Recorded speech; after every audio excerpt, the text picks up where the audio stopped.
Di hadapan Tuhan kita semua sama berdosa. Imamat 4 yang menyatakan korban penghapus dosa yaitu ketika ada orang yang melakukan dosa yang disengaja atau tidak disengaja, maka mereka harus membawa korban penghapus dosa. Jadi poinnya disengaja atau tidak disengaja, dosa adalah dosa. Dan dosa harus dibereskan yaitu dengan membawa korban penghapus dosa. Dari Imamat pasal yang kelima berbicara tentang ketentuan yang mengatur bagaimana korban penghapus itu diberikan, maka Tuhan memberikan sebuah ketetapan yang sangat adil di zaman itu. Pertama, di hadapan Tuhan semua manusia sama.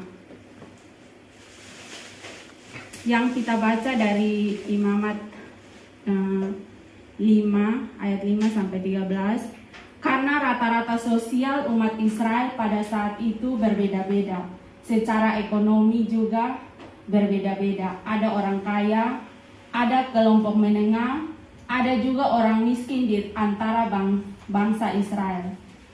Maka Tuhan memberikan ketetapan supaya yang miskin bisa ampuni dosanya, kelompok menengah dan kelompok rata-rata sosialnya tinggi bisa diampuni dosanya, tentu saja dengan korban persembahan yang berbeda-beda.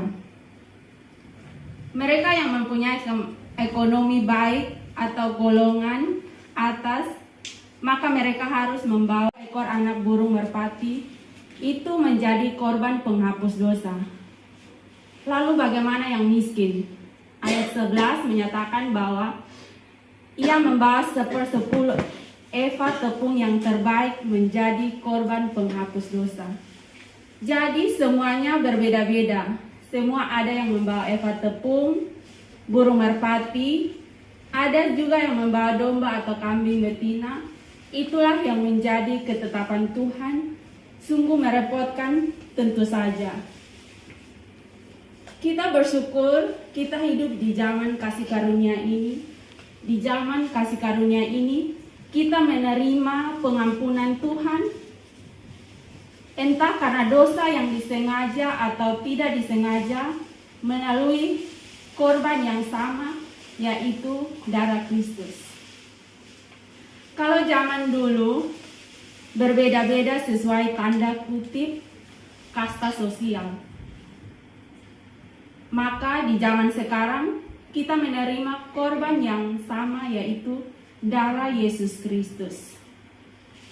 Orang kaya, orang miskin, orang terpandang, orang biasa, orang yang punya kedudukan tinggi atau orang yang mungkin sangat sederhana, semuanya mendapatkan korban penghapus dosa yang sama, yaitu korban darah Yesus kita. Darah Yesus, Tuhan kita Yesus Kristus.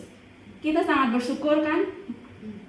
Saat ini kita tidak boleh bawa burung merpati, kita tidak boleh pokoknya tidak ada perbedaan. Kita satu. Kita sangat bersyukur hari ini. Oleh sebab itu kita harus merendahkan diri dan mengandalkan Tuhan dalam kehidupan kita sehari-hari.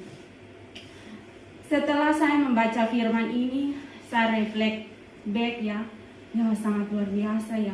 Tidak ada perbedaan saat itu. Dulu ada perbedaan. Mereka harus bawa ini itu, tapi sekarang kita sangat bersyukur karena Tuhan sudah rela mati untuk kita.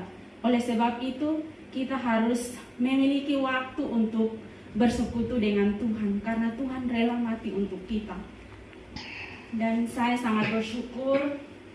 Kadang kita kalau berpikir di zaman dulu ya sangat susah, tapi zaman sekarang kita mulai Tuhan itu rela untuk kita. Dengan cara apa kita membawa diri untuk Tuhan? Yaitu dengan cara kita bersekutu, melayani, atau membaca firman dalam kehidupan kita sehari-hari. Akan tetapi Allah mengingatkan supaya kita tidak bermain-main dengan dosa. Allah mengingatkan kita juga Jangan kita seenak-enaknya karena Tuhan sudah berkorban, akhirnya kita main-main dengan dosa. Mari kita sama-sama belajar untuk di saat kita berdosa atau kita melihat teman kita salah, kita rangkul, kita mendoakan, kita berbicara dengan cara ini. Tapi janganlah kita dengan menggosipkan atau mengatakan hal-hal yang tidak baik, tetapi kita merangkul dan kita berbicara baik-baik. Dan sebelum kita merangkul, kita sama-sama berdoa karena kekuatan itu hanya datang dari Tuhan.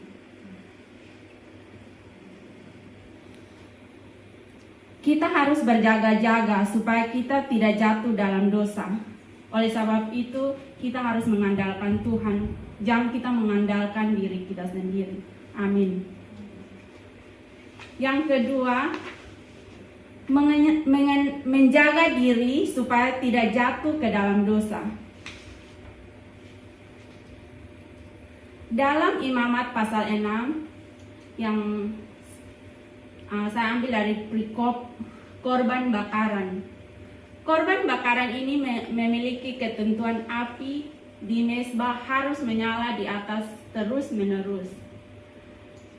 Perikop tentang korban bakaran dari ayat 8 sampai 13 sangat singkat, yang dimana 3 kali Tuhan memberikan perintah yang sama persis dan diulang-ulang terus, yaitu api harus terus menyala, jangan dibiarkan padam. Tuhan mengulanginya lagi sampai 3 kali bahwa Tuhan ingin menyampaikan pesan khusus kepada kita semua, yaitu api jangan kita biarkan padam. Api adalah simbol daripada kehadiran Tuhan. Pesan Tuhan dalam Tesalonika 5 ayat 19 sangat singkat dan jelas. Jangan padamkan roh, jangan padamkan api Tuhan. Sama seperti Harun dan anak-anaknya diberikan tugas menjaga api mezbah korban bakaran. Kita juga harus berjaga-jaga agar Tuhan terus menyala dalam diri kita dan supaya kita tidak jatuh ke dalam dosa. Dan berjaga-jaga dalam kehidupan rohani kita adalah berdoa dan baca Alkitab. Karena dalam pertama Petrus 5 ayat 8 sampai 10 yang dimana berkata, sadarlah dan berjaga-jagalah, lawanmu si iblis berjalan keliling sama seperti singa yang mengaum-ngaum dan mencari orang yang dapat ditelannya. Lawanlah dia dengan iman yang teguh, sebab kamu tahu bahwa semua saudaramu di seluruh dunia menanggung penderitaannya sama. Dan Allah sumber segala kasih karunia yang telah memanggil kamu dalam Kristus kepada kemuliaannya yang kekal akan melengkapi, meneguhkan, menguatkan, mengokohkan kamu sesudah kamu menderita seketika lamanya.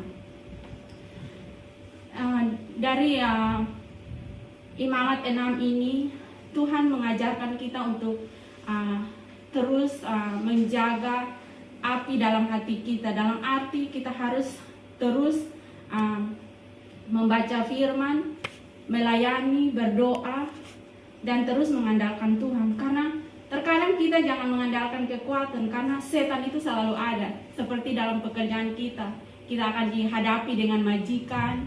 Pasti kadang setan bilang, oh saya akan menggunakan majikan saya untuk hal-hal yang tidak, pokoknya dengan masalah yang kecil.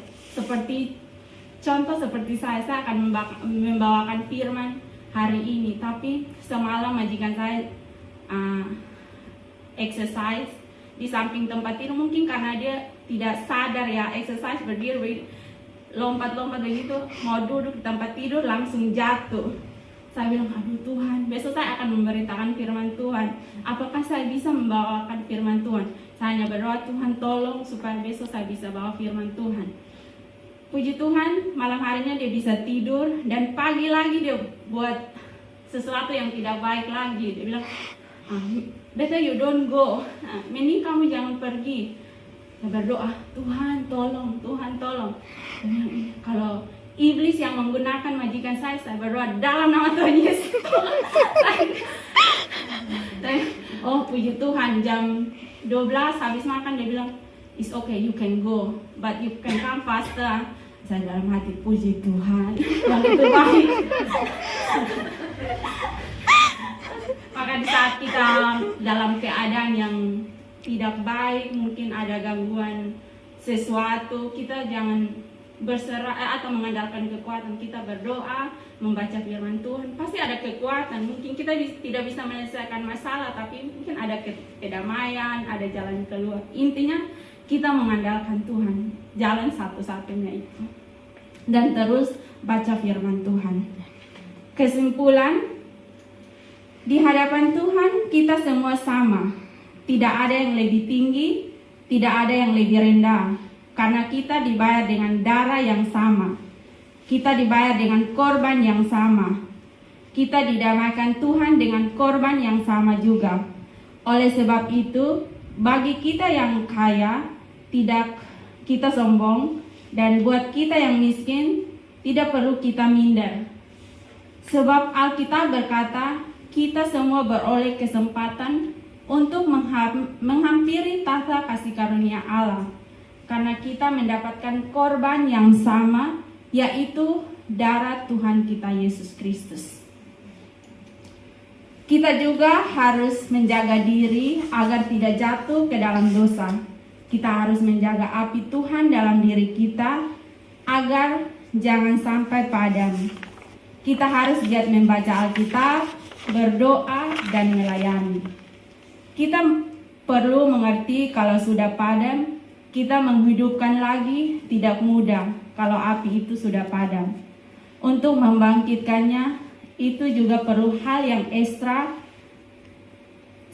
Sebabnya kita hanya perlu menjaga supaya api itu jangan padam, maka kehadiran Tuhan semakin nyata, kuasa Tuhan semakin bekerja dalam hidup kita, maka orang pun akan melihat ada Yesus dalam hidup kita, karena kehadiran Yesus begitu nyata mereka rasakan. Amin. Semoga firman hari ini bisa menjadi pedoman dalam kehidupan kita sehari-hari.